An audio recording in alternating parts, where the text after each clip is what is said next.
你肯定會喺短視頻入邊刷過一個黑皮膚、着粉色內褲嘅醜娃娃。佢本身呢就係一個好普通嘅軟膠搣搣樂，就喺今年嘅3月俾一個嘅潮汕博主買翻去應付催婚。同時呢 Natasha 喺潮汕話入邊嘅諧音呢就叫做垃圾桶，加上呢博主媽媽掟娃嘅呢一個名場面，令到佢呢一夜爆紅。起初畫風呢都係正常嘅，大家呢幫佢着衫，帶佢上班，做一個嘅精神寄託。但係後邊呢整下整下呢就開始變味啦。但係好多嘅不良商家為咗賣貨，打出咗養娃不如搣娃嘅解壓噱頭。社交平台上充斥住用腳踩、用開水燙，甚至用刀割 Natasha 嘅視頻。有人仲往入邊注水，直到佢爆裂。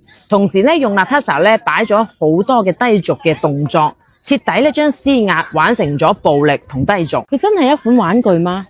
最令人擔心嘅就係有啲孩子已經悄悄將呢個玩具帶入去校園，好多嘅中小學生都跟風購買，將佢呢衰衰打打，用佢呢作為解壓嘅嬰兒。喺人類本能最脆弱、最需要守護嘅生命，當孩子對住嬰兒形象拳打腳踢、肆意傷害嘅時候，佢哋會喺潛意識入面對生命嘅敬畏同同情心就會慢慢磨滅，就好似當年嘅蘿蔔糕一樣，看似好玩，實質上呢就喺暴力嘅行為脫敏。我哋反對嘅唔係玩具嘅本身，而係嗰種呢公開虐待、將低俗當有趣嘅扭曲嘅風氣。當 Natasha 從陪伴當為泄憤嘅工具，佢就唔再係解壓，而喺度教壞我哋嘅下一代。對生命保持敬畏，唔應該只係一句空話。家長們真正愛孩子，係將呢啲唔好嘅嘢擋喺門外面，而唔係話孩子要乜嘢你就要俾乜嘢佢。咁有啲家長話：老師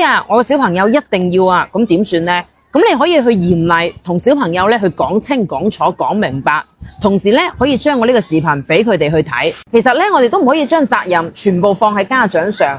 因為個家長嘅話真係忙到要死，攰到要死，最緊要大環境又唔好，又要賺錢又要養家，我哋唔可能一日24小時都看管住孩子，所以對孩子嘅疏於管教都係正常嘅。我覺得最應該嘅係要從內容嘅散播源頭去整治。